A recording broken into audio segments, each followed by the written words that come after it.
351। सरकार के टैक्स विभाग से व्यवहार करते समय हमें हमेशा दुरुस्त काम करना चाहिए और इस बात की चिंता नहीं करनी चाहिए कि सरकार क्या करती है या क्या नहीं करती।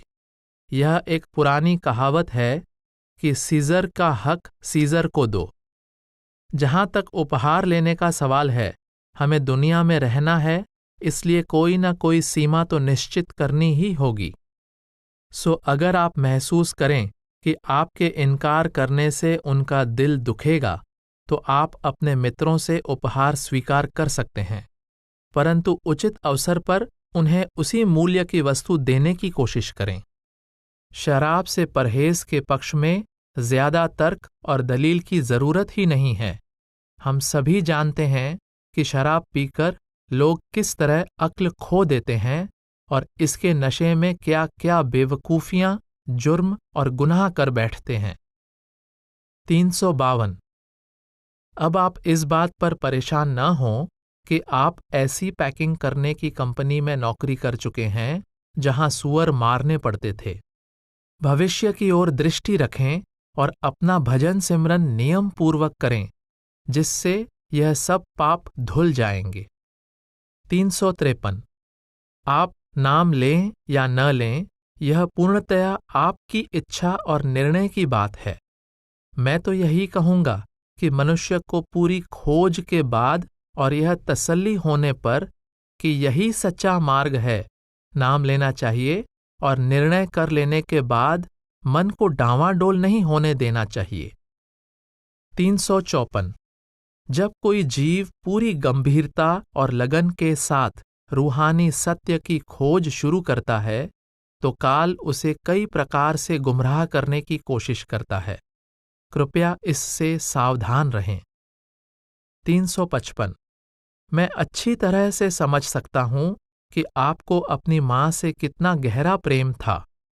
उनके प्यार ने आपको जो शिक्षा दी है, उसका पूरा फायदा उठाएं ताकि आपका बाकी जीवन भक्ति और अभ्यास में बीते। माँ बेटी, पति पत्नी और ऐसे सभी रिश्ते जो हमारे जीवन में होते हैं, वे असल में हमारे पिछले कर्मों के लेन देन का हिसाब चुकता करने के लिए होते हैं। कुछ लोगों से हमें लेना होता है और कुछ को देना होता है। आपको अब यह समझ लेना चाहिए कि आपकी माता से आपका हिसाब किताब पूरा हो गया है और अब उनके प्रति आपका यह मोह आपकी रूहानी तरक्की में बाधक होगा। आपकी माता के लिए भी यह लाभप्रद नहीं होगा, बल्कि इससे उनको नुकसान होगा, क्योंकि यह मोह उन्हें आपकी ओर खींचेगा और अपने मार्ग पर शांतिपूर्वक बढ़ने नहीं देगा। माँ बेटी का प्रेम और आपसी सद्भावना अपनी भूमिका अदा कर चुके हैं। अब अपना पूरा ध्यान भजन और मालिक की भक्ति की ओर लगाइए। जितना ज्यादा समय हम भजन सिमरन को देंगे, इन सांसारिक संबंधों की असलियत भी हमें उतनी ही साफ नजर आने लगेगी। शब्द या नाम के प्रति लगाव हमारे मन को सांसारिक मोह और बंधनों से छुड़ा देता है। यह संसार एक मंच है जिस पर हम सभी अपना अपना पार्ट अदा कर रहे हैं, परंतु पार्ट अदा करते हुए भूल जाते हैं कि हम केवल अभिनेता हैं और अपने आप को वही व्यक्ति समझने लग जाते हैं जिसका पार्ट हम अदा कर रहे हैं। जब अभिनेता मंच से उतर जाता है तो उसका यह सोचना मूर्खता होगी कि वह राजा, प्रेमी, रानी या वही व्यक्ति है जिसका पार्ट उसने अदा किया था। इसलिए कृपया अब भूल जाएं कि आपकी कभी कोई माँ थी या आप कभी एक बेटी थीं। पिछले लाखों करोड़ों जन्मों में भी आपके माता और पिता थे। किस किस को और कितनों को आप याद रखेंगी? परमात्मा की ओर रुख करने से ही आपको सांत्वना मिलेगी। 356। आपके सवालों से जाहिर होता है कि आपको अपने पालतू जानवर से कितना मोह है और किस तरह आपका मन दिन रात उसी के बारे में सोचता रहता है। कुत्ते आदि जानवर पाले जा सकते हैं, लेकिन उनसे इतना ज्यादा लगाव नहीं होना चाहिए कि मनुष्य उन्हीं के मोह में ग्रस्त हो जाए। चाहे इंसान के प्रति हो या जानवर के, गहरा मोह हमारी रूहानी तरक्की में बहुत बाधक होता है। यह 84 लाख योनियों में बार बार हमारे जन्म मरण का कारण होता है। इसलिए मैं सलाह दूंगा कि आप अपने पालतू जानवर के बारे में चिंता न करें, भजन सिमरन की ओर ध्यान दें। 357। जहां तक मक्खी, मच्छर आदि मारने का सवाल है, अगर किसी को अपनी सुरक्षा के लिए इन्हें मारना पड़ता है तो कोई हरज नहीं, परंतु खेल, तमाशे या मनोरंजन के लिए इन्हें नहीं मारना चाहिए। 358। अगर आप अपने पति के विरोध की वजह से नाम न ले सकें तो कृपया चिंता न करें। परिवार में शांति और सामंजस्य रखना भी बहुत जरूरी है। आप जल्दी न करें और परिस्थितियां सुधरने तक नामदान के लिए इंतजार करें। तब तक संत मत के साहित्य का अध्ययन करती रहें। 359। हमें कोई ऐसी बात नहीं कहनी चाहिए जिससे किसी अन्य गुरु के शिष्य का दिल दुखे, चाहे उस गुरु के बारे में हमारे कुछ भी विचार क्यों न हों। पर यदि कभी मौका मिले तो हम प्रेम और कोमलता के साथ अपना विचार प्रकट कर सकते हैं और उस मिथ्या गुरु के शिष्य को असलियत समझाने की नम्रतापूर्वक कोशिश कर सकते हैं।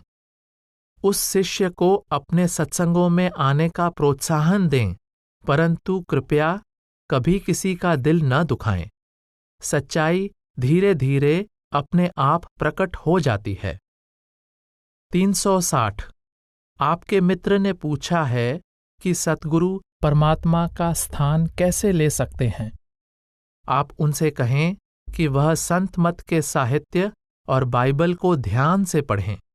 आप बाइबल के सेंट जॉन 1:1-3 में पढ़ते हैं, शुरू में शब्द था, शब्द परमात्मा के साथ था और शब्द परमात्मा था। सभी चीजें उसने बनाई और ऐसी कोई चीज नहीं जो उसके बिना बनी हो। फिर जॉन 1:14 में लिखा है, फिर शब्द देहधारी हुआ और हमारे बीच रहा। परमात्मा और शब्द एक ही हैं। सभी संत शब्द के प्रकट देहधारी रूप होते हैं। उनका असली स्वरूप शब्द होता है। हम सबको उनके साथ शब्द में ही लीन होना है। वास्तव में परमात्मा, शब्द, संत और सतगुरु में कोई अंतर नहीं है। शब्द ही जब देह धारण करता है तो सतगुरु कहलाता है। 361। स्टॉक मार्केट में धन लगाने में कोई आपत्ति नहीं है, बशर्ते कि यह आपके मन पर बोझ न बने। हमें संत मत के सिद्धांतों के अनुसार जीवन बिताना चाहिए, खान पान आदि की पाबंदी रखनी चाहिए और भजन को पूरा समय देना चाहिए। जहां तक नैतिक आचरण का सवाल है, हमें कोई सीमा निश्चित करनी ही पड़ती है। हमें अति नहीं करनी चाहिए। स्वाभाविकता बेहतर है। संत मत के जिन नियमों और सिद्धांतों को हमने स्वीकार किया है, अगर हम उन पर दृढ़ रहें तो हमारा नैतिक स्तर काफी ऊंचे दर्जे का होगा। 362। आप देखेंगे कि संत मत कोई धर्म नहीं है, बल्कि आत्मिक अभ्यास और आत्मज्ञान का मार्ग है, जिसका उद्देश्य अंतर में शब्द से जुड़कर परमात्मा को प्राप्त करना है। इस दृष्टि से संत मत और हजरत ईसा की शिक्षा समान है। हजरत ईसा की असली शिक्षा तो रीति रिवाजों और संस्थाओं के भार तले इतनी दब गई है कि वर्ड या शब्द जो उस शिक्षा का प्रमुख अंग था, करीब करीब भुला ही दिया गया है। बाइबल में जिस वर्ड यानी शब्द का जिक्र आया है, वह परमात्मा के साथ था, वह परमात्मा है, और जो व्यक्ति संत मार्ग पर चलकर शब्द से जुड़ चुका है, उसके द्वारा इस वर्ड को पाया जा सकता है, और ऐसा व्यक्ति ही इसे प्राप्त करने में औरों का सहायक हो सकता है। 363। मैं अच्छी तरह समझ सकता हूं कि आपको यह सुनकर कितना आघात पहुंचा होगा कि आपके गुरु असली गुरु नहीं हैं, परंतु मुझे आशा है कि आप इस बात में मुझसे सहमत होंगे कि इस विषय में कोई राय देना मेरे लिए उचित नहीं होगा। इस विषय में आपको खुद ही स्वतंत्र तहकीकात करनी चाहिए। मैं तो अधिक से अधिक इतनी ही सलाह दे सकता हूं कि आप अपने देश में हमारे किसी भी प्रतिनिधि से मिलें जो आपके सभी प्रश्नों का संतोषजनक उत्तर दे सकेगा। 364 किसी संकट काल के लिए इंतजाम करने और कुछ बचाकर रखने में कोई हरज नहीं है, ताकि जैसा कि आप कहते हैं, इंसान को बुढ़ापे में पूरा समय मेहनत में ही न जुटा रहना पड़े, जिससे भजन सिमरन के लिए समय ही न मिले। बेशक सतगुरु अपने शिष्यों के जीवन का नियंत्रण और मार्गदर्शन करते हैं, खासकर जब शिष्य रूहानी अनुशासन और रहनी को पूरी तरह अपना लेता है। परंतु वृद्धावस्था के लिए इंतजाम करना संत मत के सिद्धांतों के विरुद्ध नहीं है। फिर भी मनुष्य को लोभी और लालची नहीं होना चाहिए। 365 संत मत की पुस्तकों में समकालीन संतों के बारे में यह कथन कि जग में होते साध नहीं, जर मरता संसार, किन्हीं गुप्त, अप्रकट या मौन संतों के बारे में नहीं है, बल्कि उन संतों के लिए है जो सतगुरु के रूप में आते हैं। उनके बिना तो यह जगत बर्बाद हो जाए। सतगुरु मनुष्य चोले में स्वयं परमात्मा हैं। क्या परमात्मा को मौन या अप्रकट सहायकों की जरूरत है? क्या उसके पास इतनी रूहानियत नहीं है जिससे वह दुनिया को लबालब भर दे? थियोसॉफी तथा कुछ अन्य मतों के अनुयायी ऐसा मानते हैं कि हिमालय के ऊंचे शिखरों पर कुछ संत गुप्त रूप से निवास करते हैं। उनसे मनुष्य जाति को क्या फायदा है? कृपया इन प्रश्नों के उत्तर अंतर में पाने की कोशिश करें। 366 निरंजन कोई सिद्धांतों या नियमों के समूह का नाम नहीं है। यह तो एक वास्तविक हस्ती है जो इस दुनिया पर शासन करती है। इन बातों पर बौद्धिक तर्क से कोई लाभ नहीं होता। इन हस्तियों को अंदर जाकर आत्मा की आंख के द्वारा देखा और अनुभव किया जा सकता है। 367 मैं 5 नाम के अर्थ यहां देता हूं, पर सिमरन के समय इन अर्थों पर विचार करने की जरूरत नहीं। तवज्जो को तीसरे तिल में रखकर केवल पवित्र नामों का सिमरन करते रहें।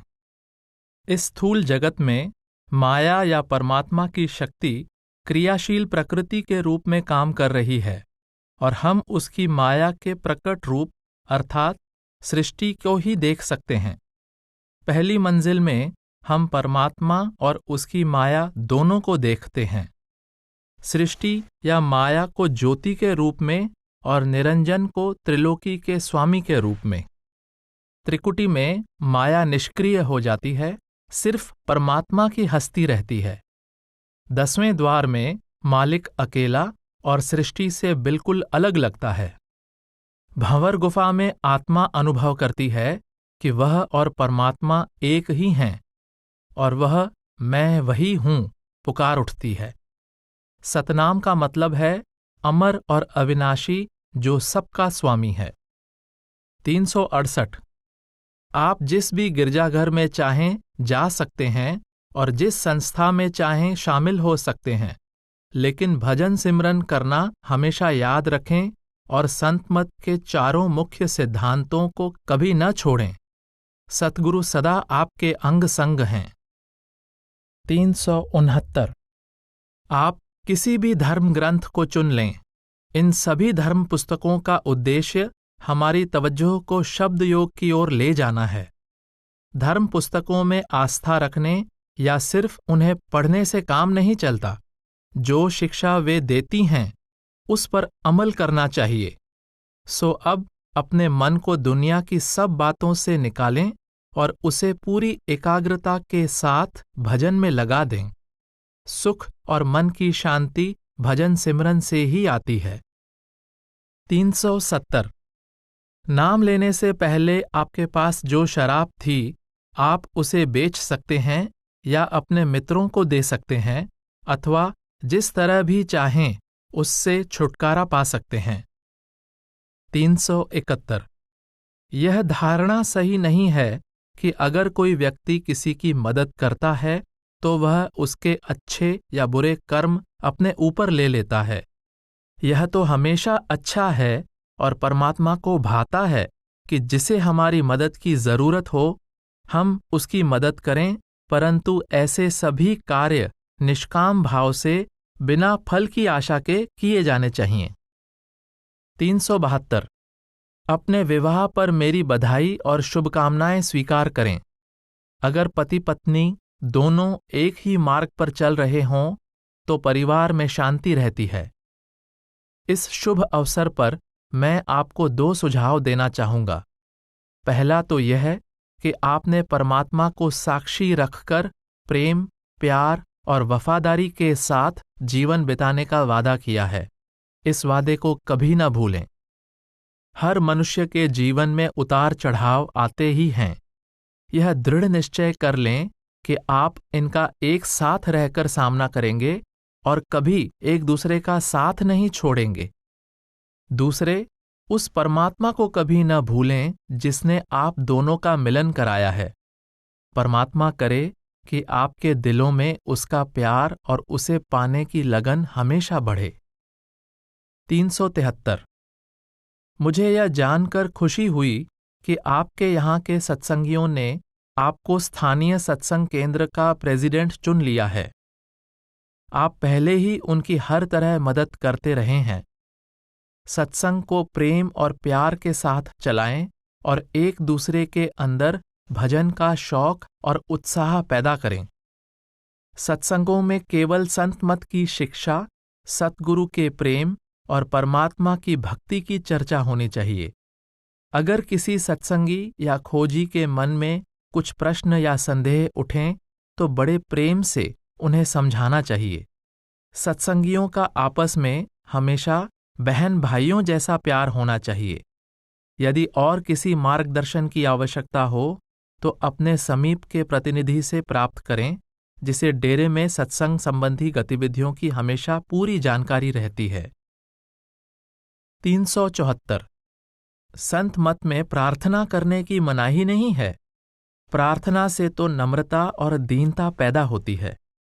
आप परमात्मा से दया मेहर के लिए सहर्ष प्रार्थना कर सकते हैं, परंतु सांसारिक पदार्थों के लिए प्रार्थना करना उचित नहीं है। परमात्मा से हमें परमात्मा को ही मांगना चाहिए। अर्थहीन, नाशवान वस्तुओं के लिए प्रार्थना क्यों की जाए? हमें तो यह भी नहीं पता कि जिस वस्तु के लिए हम प्रार्थना कर रहे हैं वह हमारे लिए लाभप्रद होगी या हानिकारक। मानसिक रोग भी कर्मों की वजह से ही होते हैं। यह सोचना गलत है कि इनसे कष्ट नहीं होता। हमें अपने कर्मों का हिसाब चुकाना पड़ता है, चाहे वे कर्म शारीरिक हों या मानसिक। 375 यह खुशी की बात है कि आपने मेरे निर्देश पर चलने, नामदान के समय किए गए चारों वादों को निभाने और संत मत के सिद्धांतों से मेल न खाने वाली आदतों को त्यागने का निश्चय कर लिया है। अपने हर नए कर्म की जिम्मेदारी हमें महसूस करनी चाहिए और अपनी भूलों को यह कहकर नहीं टाल देना चाहिए कि ये हमारे पिछले कर्मों के कर्ज की वजह से हैं, जिसे अदा करना ही था। मन अपने गलत कार्यों के लिए ऐसे बहाने हमेशा ढूंढता रहता है। 376 मुझे यह जानकर अफसोस हुआ कि आपको संत मत के नियमों में चलना मुश्किल लगता है। आपको पूरी आज़ादी है कि जो रास्ता चाहें अपनाएं, परंतु मैं सिर्फ इतना कहूंगा कि एक बुद्धिमान व्यक्ति को मन की चालों से हमेशा सावधान रहना चाहिए। मन से हमारा संग्राम लगातार चलता है और वह हमें हराने की कोशिश में कई तरह के हथियार काम में लाता है। मनुष्य को अपनी भूलों और असफलताओं की वजह से निराश नहीं होना चाहिए। केवल सूरमे ही पराजय का साहसपूर्वक मुकाबला करते हैं, गिरकर फिर उठते हैं और शत्रु पर टूट पड़ते हैं। वे तब तक लड़ते रहते हैं जब तक शत्रु परास्त न हो जाए। अपनी असफलता को दिल पर बोझ न बनने दें। ऐसी बातें सभी के जीवन में होती हैं, हिम्मत बटोरें और मनुष्य जीवन के असली उद्देश्य को हमेशा अपने सामने रखें। 377।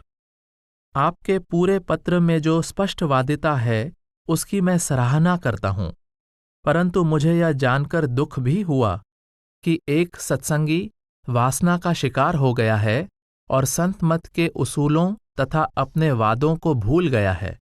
मुझे विश्वास है कि आपको वे तीनों वादे याद हैं जो आपने नाम लेते समय सतगुरु के सामने किए थे। पहला, मांसाहारी भोजन और शराब आदि से परहेज करना। दूसरा, अभ्यास को रोज 2.5 घंटे का समय देना। तीसरा, संसार में अपने पति के अलावा कभी किसी दूसरे पुरुष का स्वप्न में भी ख्याल न करना। आपको मालूम ही है कि सत्संगी को किसी हालत में भी इन उसूलों से और खास तौर पर तीसरे उसूल से गिरना नहीं चाहिए। कितनी शोचनीय बात है कि जब आपके पति सत्संगी हैं और आप दोनों ने साथ ही नाम लिया है, तब भी आपने एक परपुरुष के साथ अनुचित संबंध स्थापित किए। ऐसी दुराचारपूर्ण आदतें संत मत के मार्ग में बड़ी जबरदस्त रुकावट हैं और ये काल के फैलाए हुए जाल हैं। आपका यह कहना कि आप इस दूसरे पुरुष से प्रेम करती हैं, आपके पतन को उचित नहीं बना देता। मन अपनी कमजोरियों को छिपाने के लिए ऐसे थोथे बहाने करता रहता है। आप भूल गई हैं कि जब आपने अपने पति से शादी की थी तो आप महसूस करती थीं कि आप उन्हें दुनिया में सबसे ज्यादा प्यार करती हैं, और अब उसी व्यक्ति के लिए आपको कोई प्यार या सम्मान नहीं है। जिस दूसरे व्यक्ति को आप अब चाहती हैं, उसके 4 बच्चे हैं और वह भी कभी अपनी पत्नी को बेहद प्यार करता होगा, लेकिन अब सोचता है कि उसे आपसे प्रेम है। मैं उस प्रेम को कभी समझ नहीं सकता जो कभी एक व्यक्ति से होता है और कभी दूसरे से। वासना को प्रेम न कहें। वासना और प्रेम में बहुत बड़ा अंतर है। प्रेम और परमात्मा एक ही हैं। प्रेम हमें ऊंचा उठाता है, वासना हमें नीचे गिराती है। प्रेम हल्का है जबकि वासना का बोझ भारी है। वासना में दुख और संताप है, प्रेम में एकता और आनंद। प्रेम आत्मा का स्वभाव है, वासना इंद्रियों की भूख है। प्रेम में शांति है, वासना में उद्वेग। प्रेम परमात्मा का वरदान है, वासना काल का जाल है। प्रेम मुक्तिदाता है, वासना बंधनों का कारण है। प्रेम परमात्मा है, वासना नरकों की पीड़ा। कृपया मेरे कठोर वचनों का बुरा न माने। आपने मुझे सब कुछ साफ साफ लिखा है, इसलिए मैंने भी स्पष्ट शब्दों में उत्तर देना उचित समझा है, ताकि भविष्य में आप ऐसे पतन के गर्त में गिरने से बच सकें और दोबारा इन अशोभनीय तथा निम्न वासनाओं का शिकार न बने। मेरा सुझाव है कि अब बीती बातों को भुला दें, जो कुछ हुआ है उसे भूल जाएं और अब इस पाप को अपने दिल पर बोझ न बनने दें, परंतु भविष्य में अपने विचारों को पवित्र और निर्मल रखें तथा नियम पूर्वक भजन सिमरन के द्वारा अंतर में सतगुरु से क्षमा और दया की याचना करें। भजन सिमरन के सिवाय अपने पापों के प्रायश्चित का और कोई उपाय नहीं है। आपने लिखा है कि जब आप इस पुरुष से मिलीं तो आपको घंटे की आवाज स्पष्ट और जोर से सुनाई दी। असल में यह सतगुरु की ओर से आपको चेतावनी थी कि इस पतन से बचें। सतगुरु आपको सजग कर रहे थे कि जो कुछ आप करने जा रही हैं वह गलत है। आपने इसे गलत समझा कि सतगुरु ने आपको गुमराह होने की इजाजत दी है। आप निश्चय ही काल के जाल में फंस गईं। कृपया फिर कभी ऐसी भूल न करें और न ही अपने लिए ऐसी गलत स्थिति पैदा होने दें। आप तो स्वयं एक बुद्धिमान महिला हैं और मेरा ख्याल है कि मुझे इसके बारे में अधिक कहने की जरूरत नहीं। मुझे आशा है कि भविष्य में फिर कभी इस बारे में मुझे कुछ भी कहने की जरूरत नहीं पड़ेगी। यह प्रसंग यहीं सदा के लिए समाप्त हो जाना चाहिए। मेरे प्रति आपका जो प्रेम है उसकी मैं सराहना करता हूँ, लेकिन अमली तौर पर मुझे इसका यकीन आप तभी दिला सकेंगी जब आप संत मत के ऊपर लिखे तीनों नियमों पर चलेंगी और अपना भजन सिमरन बाकायदा प्रेम पूर्वक करती रहेंगी। यदि सतगुरु से सच्चा प्यार है तो सत्संगी का जीवन दिन पर दिन अधिक निर्मल और पवित्र होता जाना चाहिए। यह जरूरी नहीं कि सतगुरु हमारे हर एक गुनाह की सजा दें। अगर हमारा पश्चाताप निष्कपट और सच्चा है और हम लगन और शौक के साथ भजन में जुट जाते हैं तो वे हमें माफ कर देते हैं। आंतरिक प्रकाश की चमक आपकी आंखों को नुकसान नहीं पहुंचाएगी, क्योंकि इन स्थूल आंखों से उसका कोई संबंध नहीं है। आपको कैथोलिक धर्म के अपने संस्कारों की वजह से हजरत ईसा और कुमारी मरियम दिखाई दिए हैं। असल में वे ईसा और मरियम नहीं थे। आपके मन ने आपको गुमराह करने के लिए ये रूप धारण किए थे, ताकि उनके प्रति अपने मोह और लगाव की वजह से आप आगे न बढ़ सकें। आपको बदसूरत शक्लें दिखाई देने का कारण भी आपके पिछले संस्कार ही हैं। ये सभी मन की चालें हैं। इनकी तरफ कोई ध्यान न दें। अपने मन को सिमरन में लगाए रखें, जिसके द्वारा ये सभी शक्लें आपके सामने से हट जाएंगी। निश्चिंत रहें कि कोई भी आकृति या सत्ता आपको भजन में नुकसान नहीं पहुंचा सकती। आपकी सहायता और रक्षा के लिए सतगुरु हमेशा आपके साथ हैं। जब आप चंद्रमा को पार कर लेंगी तो सतगुरु के नूरी स्वरूप के दर्शन करेंगी। सतगुरु तो अब भी आपके साथ हैं, पर आप उन्हें देख नहीं सकती, क्योंकि अभी आपके मन की प्रवृत्ति बाहर की ओर है। 378। आपकी पत्नी और परिवार संबंधी समस्याओं के बारे में मैं यही कहूँगा कि आप दोनों का सत्संगी होना और दोनों में भजन सिमरन की लगन होना बड़े सौभाग्य की बात है। अपने जीवन साथी को बहुत आलोचना की दृष्टि से नहीं देखना चाहिए, बल्कि कोशिश यह होनी चाहिए कि पति पत्नी में सहयोग और तालमेल रहे। विवाहित जीवन में एक दूसरे को सही तौर पर समझने की भावना प्रेम से ज्यादा जरूरी है। 379। आपने 6 सवाल पूछे हैं जो उचित और स्वाभाविक हैं। मैं यहां उनके जवाब देने की कोशिश करूंगा। 1. प्रेम। आपका यह कहना सही है कि बिना किसी को देखे उससे प्रेम करना मुश्किल है।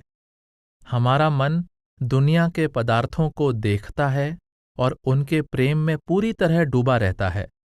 जब तक इन सांसारिक पदार्थों से ज्यादा अच्छी और ऊंची चीज का प्यार पैदा न हो, मन को संसार और उसके पदार्थों के मोह और प्यार से हटाना बहुत कठिन है।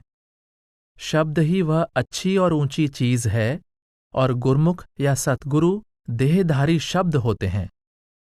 जब हम सतगुरु से प्रेम करने लगते हैं तो हमारा ख्याल सांसारिक पदार्थों के आकर्षण के जाल से अपने आप निकलने लगता है। सतगुरु शब्द में पूर्णतया लीन होते हैं, इसलिए उनसे प्रेम करके हम भी शब्द में समा जाते हैं।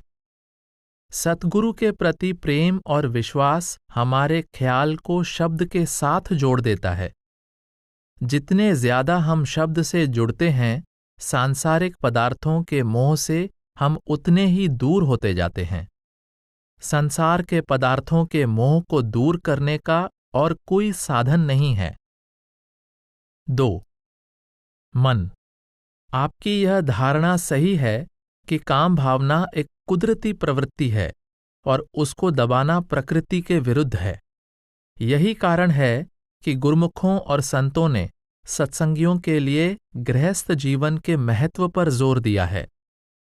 परंतु मनुष्य को काम वासना में डूब नहीं जाना चाहिए, बल्कि संतुलित जीवन बिताते हुए एक स्वाभाविक और सामान्य सीमा तक इससे परहेज करना चाहिए। यह हमारा मन ही है जो काम में प्रवृत्त होता है। जब मन शब्द से जुड़ जाता है तो यह निम्न प्रवृत्तियों से अपने आप अलग हो जाता है और धीरे धीरे ऊपर की ओर जाने लगता है। हम अपनी कामनाओं को कुछ हद तक दबाने में सफल हो सकते हैं, परंतु जब तक हमारे मन को किसी और ज्यादा अच्छी वस्तु का आधार नहीं मिलता, तब तक जीवन में वासनाओं की आंधी आने पर वह वापस उलटकर और भी ज्यादा तेजी से इनकी ओर दौड़ता है। जब एक बार मन शब्द का रस पा लेता है तो कोई भी पदार्थ इसे नहीं लुभा सकता। 3. संतान।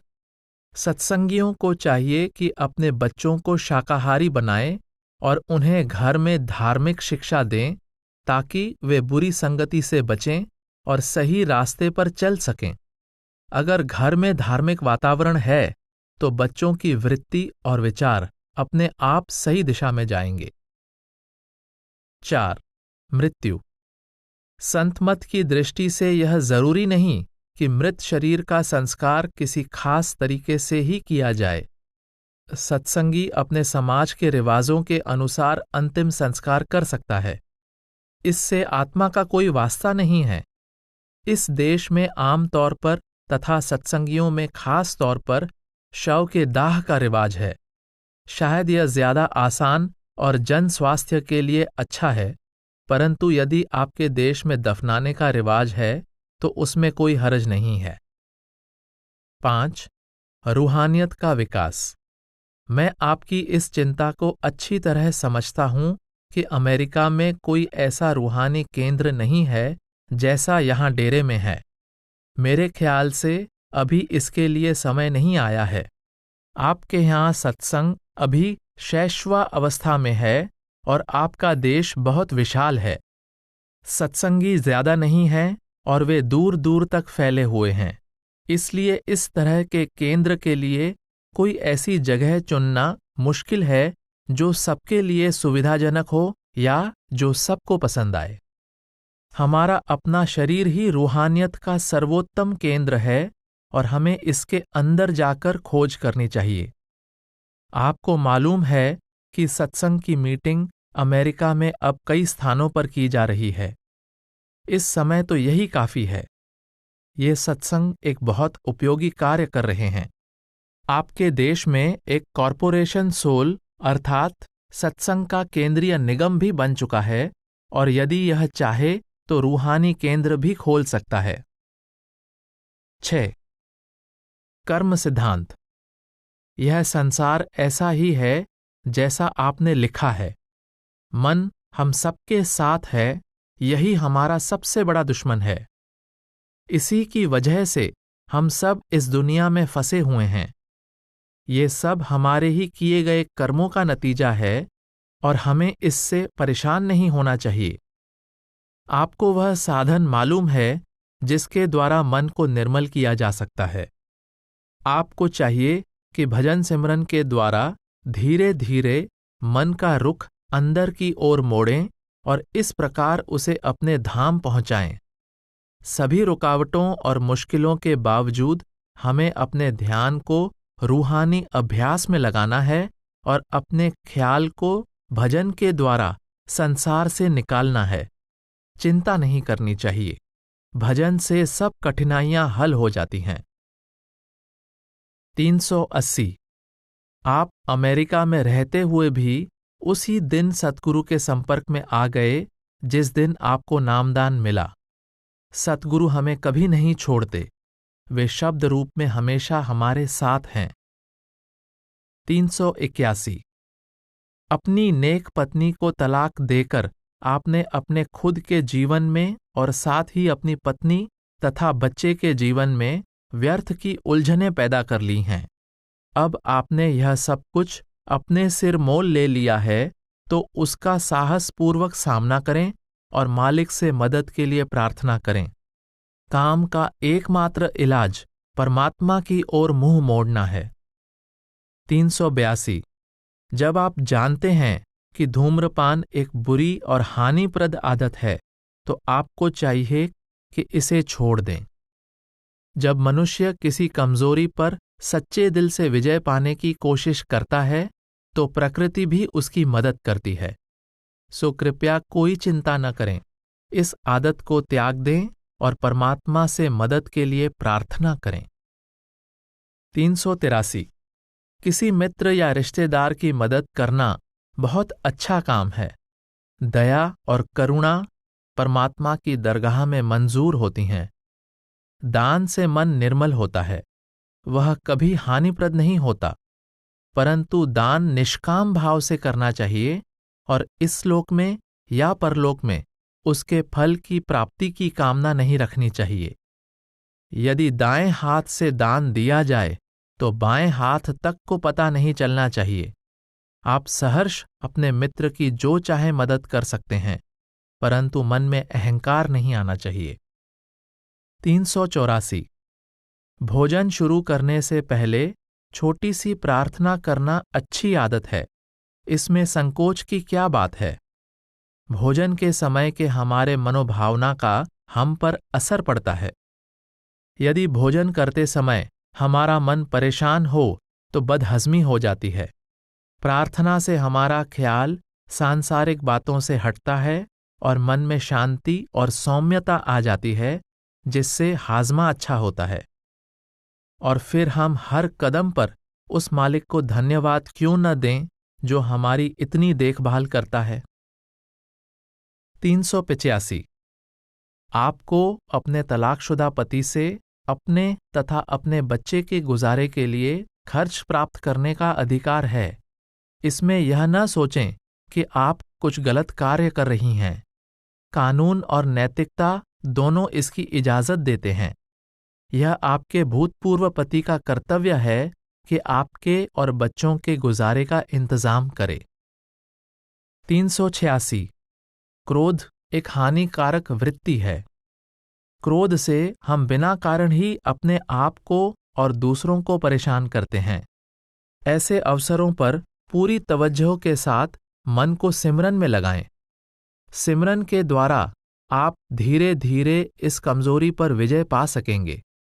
अगर आपको पता होता कि एक पल के गुस्से से भी जिगर और तंदुरुस्ती को कितना नुकसान पहुंचता है और इससे देह में किस प्रकार जहर पैदा होता है, तो उत्तेजना के कितने ही बड़े कारण होते हुए भी आप कभी गुस्सा न करते।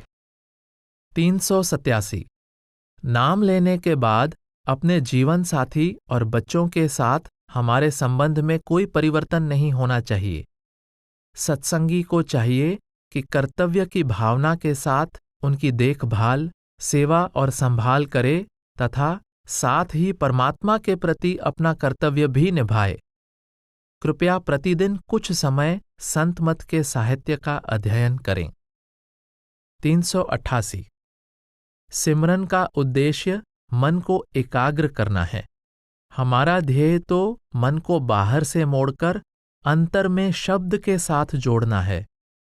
कामकाज करते, चलते फिरते या प्रतीक्षा करते समय सिमरन करने के दो फायदे हैं। एक तो यह मन को, जो हर वक्त व्यर्थ की सांसारिक बातों और परेशानियों के बारे में सोचता रहता है, इस तरह अर्थहीन भटकने से रोकता है।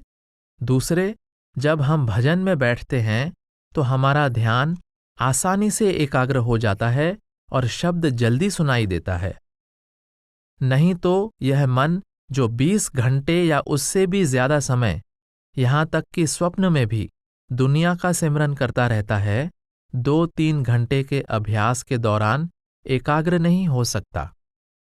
389 मुझे आपकी दुर्घटना के बारे में जानकर अफसोस हुआ। मालिक का शुक्र है कि दुर्घटना ज्यादा गंभीर नहीं थी। मुझे खुशी है कि आप इस तकलीफ को धैर्य और साहस के साथ सहन कर रहे हैं। हमें अपने पिछले कर्मों का कर्ज सही मनोभावना से अदा करनी चाहिए। ये हमारे अपने ही किए हुए कार्य हैं जो दुख और मुसीबत बनकर वापस आते हैं।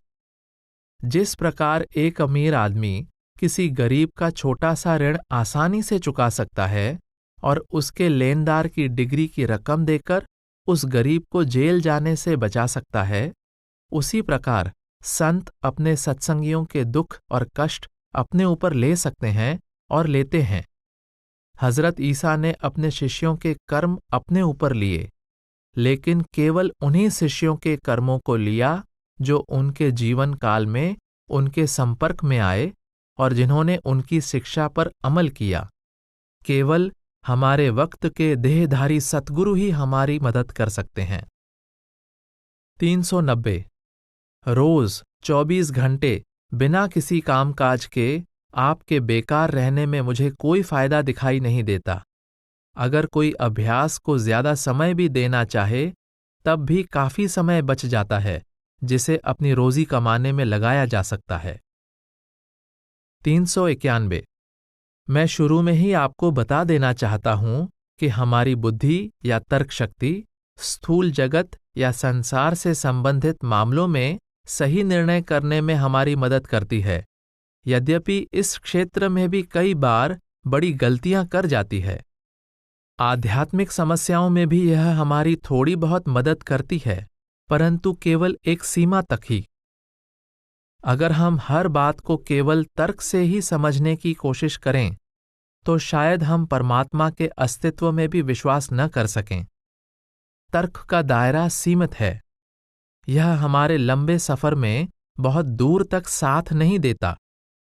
उसके बाद हमें श्रद्धा और विश्वास का सहारा लेना पड़ता है और अपने अंतर्ज्ञान को ही अपना मार्गदर्शक बनाना पड़ता है।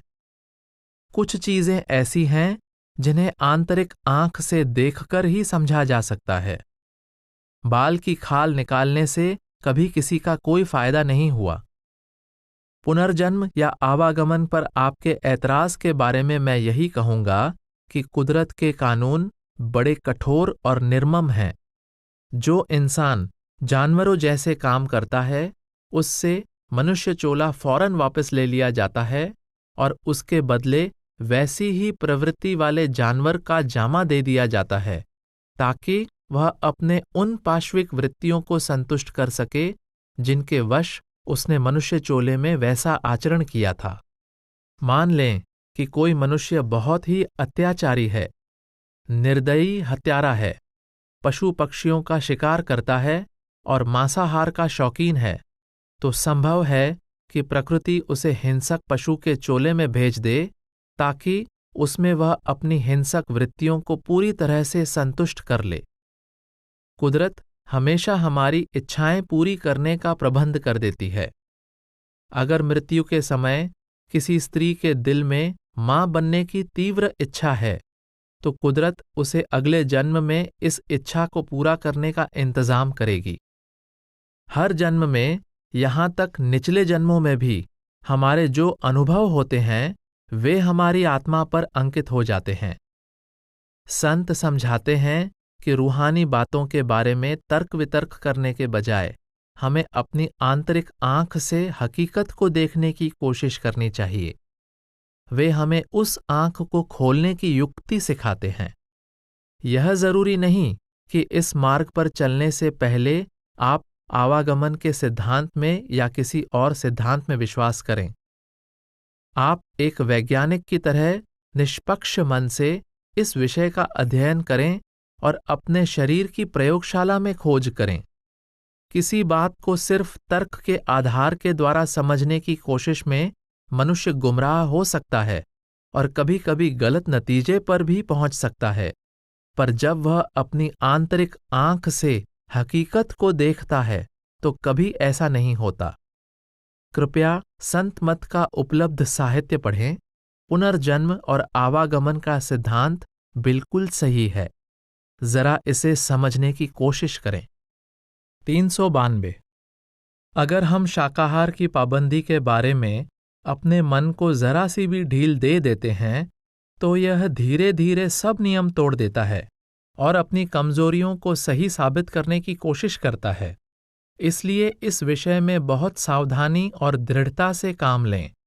भजन सिमरन में भी अगर हम वक्त की पाबंदी और नियमितता को एक बार छोड़ दें और मन की लगाम जरा सी ढीली कर दें तो मन प्रबल हो जाता है और भजन की ओर से बिल्कुल लापरवाह हो जाता है। सो चाहे आपका मन लगे या न लगे, कर्तव्य समझकर भजन सिमरन को नियम पूर्वक पूरा समय दें। अगर मन भटकता है और सहयोग नहीं देता तो चिंता न करें। भजन में यह समझकर रोज बैठें कि परमात्मा के प्रति आपका यह मुख्य कर्तव्य है। 393 बाइबल रूहानी रत्नों से भरी हुई है, परंतु बीच की कई कड़ियां गुम होने की वजह से साधारण व्यक्ति सरसरी तौर पर पढ़कर उनका असली मतलब नहीं समझ सकता। रूहानी बातों का अच्छा ज्ञाता ही बाइबल के असली अर्थ और मूल्य को समझ सकता है। बाइबल हजरत ईसा के सलीब पर चढ़ाए जाने के बहुत बाद लिखी गई थी। इसके कुछ लेखक तो न कभी ईसा से मिले थे और न उन्होंने कभी उनको सुना था। उनकी सारी जानकारी ईसा के शिष्यों या उन शिष्यों के भी शिष्यों से सुनी हुई बातों पर आधारित थी। जब किसी संत की शिक्षा को उसके चले जाने के बहुत समय बाद लिपिबद्ध किया जाता है तो उसके संदेश और शिक्षा को यथार्थ रूप में लिख पाना बहुत मुश्किल होता है। इस प्रकार के लेखों में लिखने वाले के अपने व्यक्तित्व की झलक आ जाती है, अर्थात उसके लेखन में वह ही बातें आती हैं जो वह समझता है कि महात्मा कहना चाहते थे या जो उन्होंने कही होंगी अथवा जो उन्हें कहनी चाहिए थीं। कई बार जो बातें अनुवादक की समझ में नहीं आती या जिनसे वह सहमत नहीं होता, उन्हें छोड़ दिया जाता है। आप जानते ही हैं कि बाइबल को इसका वर्तमान रूप भिन्न भिन्न भाषाओं में अनुवाद होने के बाद मिला है। हजरत ईसा के वचनों का पहले फिलिस्तीनी भाषा से हिब्रू में अनुवाद हुआ, हिब्रू से यूनानी भाषा में और उसके बाद अंग्रेजी और अन्य भाषाओं में अनुवाद किया गया। अनुवाद में भी चाहे वे कितने ही विद्वत्तापूर्ण क्यों न हों, मूल की कुछ बातें छूट ही जाती हैं। कभी कभी अनुवादक को अपनी भाषा में उपयुक्त शब्द नहीं मिलते और वह अपनी ही शैली बना लेता है, जिसकी वजह से असली अर्थ का सत्यानाश हो जाता है। कभी कभी महात्मा की बातों का ठीक अर्थ और उद्देश्य न समझ पाने की वजह से वह उनका मनमाना अर्थ लगा लेता है। इस प्रकार बाइबल में कुछ कड़ियां गुम हो चुकी हैं, लेकिन यह बात कोई रूहानियत का अनुभवी संत ही समझ सकता है। आप संत मत के साहित्य का जितना ध्यानपूर्वक अध्ययन करेंगे, उतना ही ज्यादा सही रूप में आप बाइबल का असली अर्थ समझ सकेंगे। 394 आपका विश्व शांति का लक्ष्य बहुत सराहनीय है। बेशक सभी चाहते हैं कि इस विश्व में शांति हो, परंतु शांति स्थापित करने की उनकी कोशिश गलत तरीकों पर आधारित है। इतिहास हमें बताता है कि इस विश्व में कभी शांति नहीं हुई। देश, जातियां और धर्म एक दूसरे से हमेशा लड़ते रहे हैं। यद्यपि बड़े बड़े धार्मिक नेता और समाज सुधारक इस दुनिया में हर युग में आते रहे हैं और हम अपने आप को बहुत सभ्य समझते हैं, फिर भी क्या हमें दुनिया के हालात में कोई विशेष परिवर्तन दिखाई देता है? क्या दुनिया में वैसे ही रक्तपात और युद्ध, वैसे ही झगड़े, कलह, ईर्ष्या और संघर्ष आज भी उतने ही उग्र रूप में मौजूद नहीं हैं जितने कि पहले कभी थे? अगर हम निष्पक्ष मन से इस बात पर विचार करें तो निस्संदेह इस नतीजे पर पहुंचेंगे कि दुनिया में शांति इसीलिए स्थापित नहीं हो सकी है क्योंकि विभिन्न देश शांति स्थापित करने की आड़ में अपना अपना प्रभुत्व जमाना चाहते हैं। हम शांति की खोज हमेशा राजनैतिक, आर्थिक तथा सामाजिक स्तरों पर करते हैं। हमने कभी मानवीय और आध्यात्मिक स्तर पर शांति स्थापित करने की कोशिश नहीं की। पूरे विश्व को एक ही राजनैतिक व्यवस्था या विचारधारा के अंतर्गत लाना तो लगभग असंभव ही है। जब तक हम अपने अंदर शांति नहीं पा लेते, हम उसे बाहर नहीं पा सकते।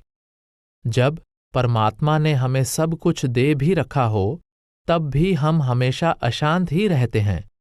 संत पुकार पुकार कर कहते हैं कि जब तक हमारी आत्मा वापस अपने शांति और आनंद के निज धाम नहीं पहुंच जाती, तब तक हमारी शांति की खोज कभी खत्म नहीं हो सकती।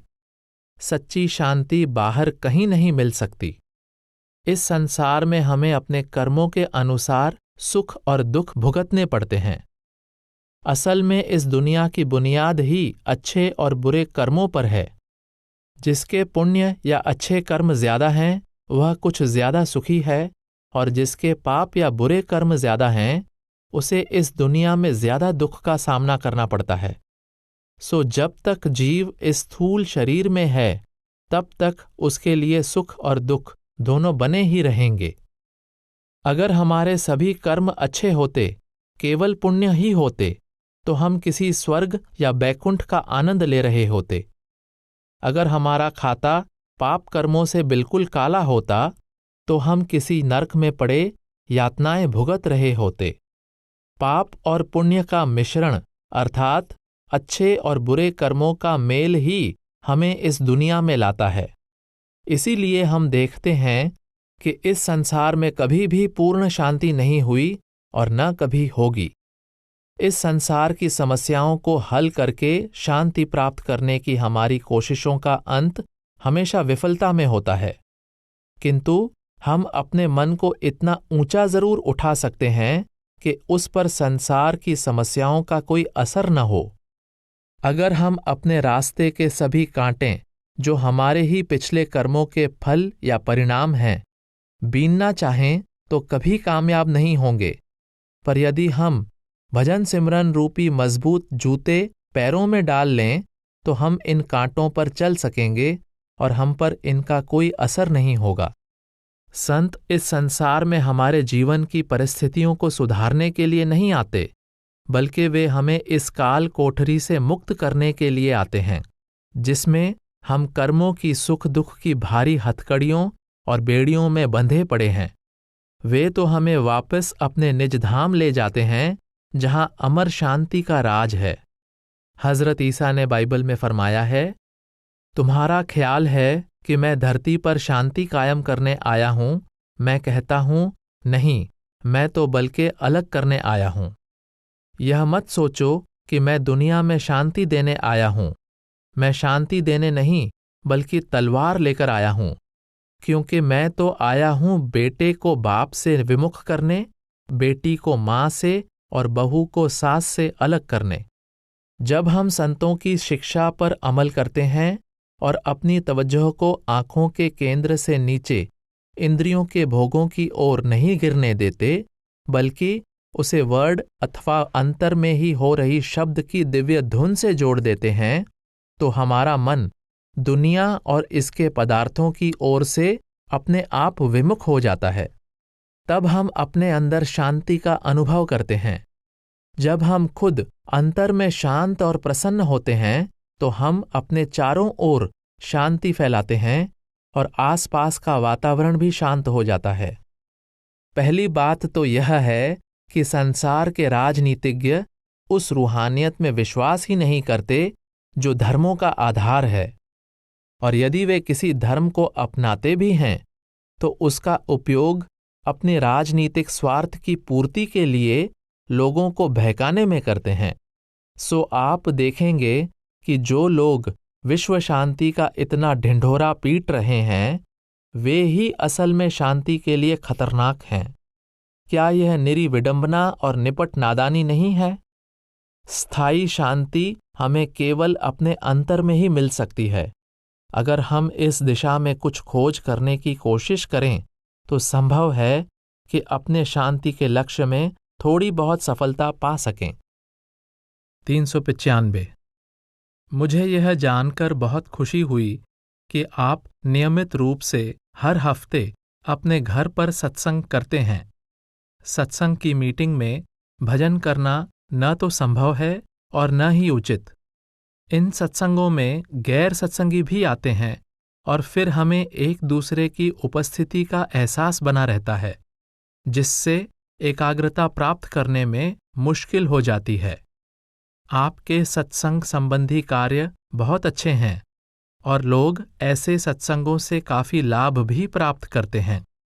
सत्संगियों का आपस में बहुत प्रेम और सद्भाव होना चाहिए। आपका ख्याल है कि आपके देश में भी डेरे जैसी एक कॉलोनी बनाई जाए जहां सेवानिवृत्त यानी रिटायर्ड लोग आकर बस सकें और जहां अभ्यास के अन्य इच्छुक भी आ सकें। आपका यह सुझाव सराहनीय है और इसके लिए जो सेवा करने की आपकी इच्छा है उसकी मैं कद्र करता हूं, परंतु इस विचार को व्यवहारिक रूप देने में कुछ कठिनाइयां हैं। ऐसे व्यवस्था संबंधी कार्यों में सत्संगियों में आपस में काफी मतभेद पैदा हो जाते हैं और भजन सिमरन, आपसी प्रेम और सद्भाव जो कि सत्संग के असली उद्देश्य हैं, भुला दिए जाते हैं। विवाद उठ खड़े होते हैं और प्रेम का स्थान द्वेष ले लेता है। जब तक सद्गुरु वहां रहकर खुद मार्गदर्शन न करें, इस प्रकार की संस्थाओं को सुचारू रूप से चलाना बहुत मुश्किल है। मुझे तो यह भी महसूस होता है कि अमेरिका में केंद्रीय परिषद यानी कॉरपोरेशन सोल बनने के बाद सत्संगियों में जो आपसी सामंजस्य और सद्भाव था, वह धीरे धीरे कम होता जा रहा है।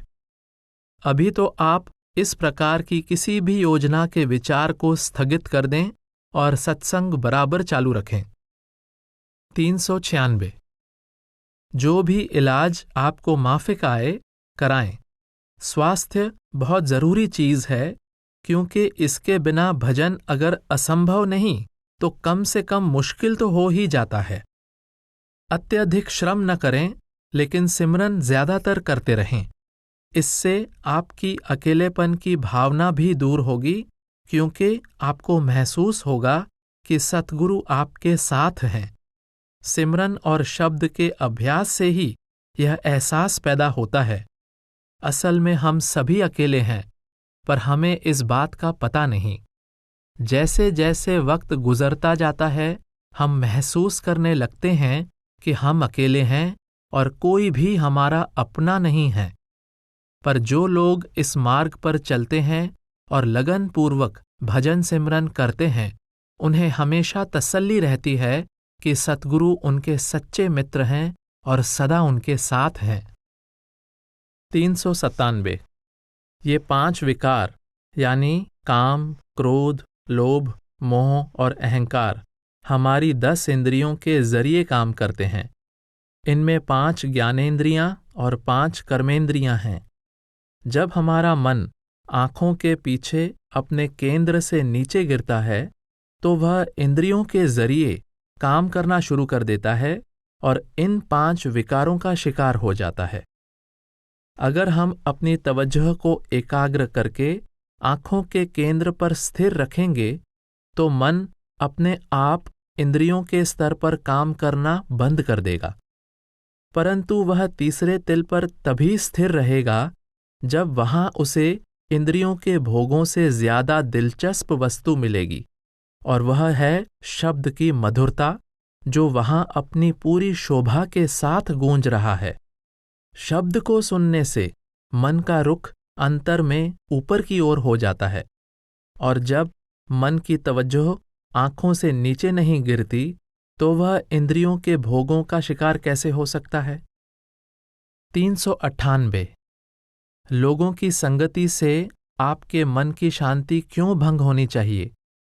दुनिया में सभी तरह के लोग हैं, अच्छे भी हैं और बुरे भी, और सभी परमात्मा के बनाए हुए हैं।